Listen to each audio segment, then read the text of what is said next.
চোখ রাখবো যে খবরের দিকে। ট্রেনের মধ্যে সন্দেহজনক প্যাকেট এবং যার ফলে কিন্তু আতঙ্ক ছড়িয়ে পড়ে স্টেশন চত্বরে।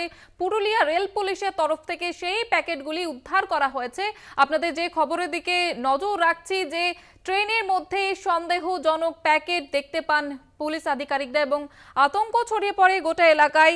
পুরুলিয়া পুলিশ সেখানে পৌঁছে উদ্ধার করে সেই প্যাকেটগুলি। আর এই বিষয়ে বিস্তারিত জানাবে তপন রয়েছে আমাদের সঙ্গে। তপন, কি জানা যাচ্ছে ঠিক? জুইতা, আজকে সন্ধ্যাবেলায় পুরুলিয়া রেল স্টেশনে ম্যানেজারের কাছে একটি মেসেজ আসে। তাতে জানা যায় যে 20817 যে ভুবনেশ্বর নিউ দিল্লি তেজস রাজধানী এক্সপ্রেস, সেই রাজধানী এক্সপ্রেসে সন্দেহজনক কিছু প্যাকেট একটি বাথরুমের মধ্যে দেখা গেছে এবং তারপরেই যাত্রীরা আতঙ্কিত হয়ে পড়েন।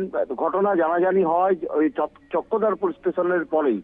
এক যাত্রী যখন স্টেশনে বাথরুমে যখন যান, এই গাড়ির এসি 10 নম্বর 3 টায়ার কামরা, সেই বাথরুমের মধ্যেই বাথরুমের উপরের বেশ কিছু অংশে দেখা যায় যে বেশ কিছু প্যাকেট রয়েছে, কিন্তু সন্দেহজনক প্যাকেট হওয়ায় কর্তব্যরত যে টিটি তাকে গোটা ঘটনাটি জানানো হয়। তারপরেই তিনি পুরুলিয়া স্টেশন ম্যানেজারকে জানান গোটা ঘটনাটি।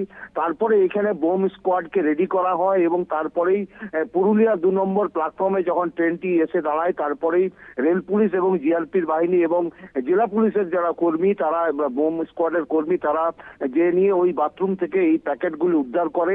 তবে মনে করা হচ্ছে যে এই প্যাকেটগুলি নেশার কোনো দ্রব্য ছিল বলে প্রাথমিকভাবে পুলিশের ধারণা। তবে এই প্যাকেট কিভাবে এই ট্রেনের মধ্যে এলো বা কারা এর সাথে যুক্ত, সে নিয়ে তদন্ত শুরু করেছে জিআরপি। বেশ, ধন্যবাদ তপন।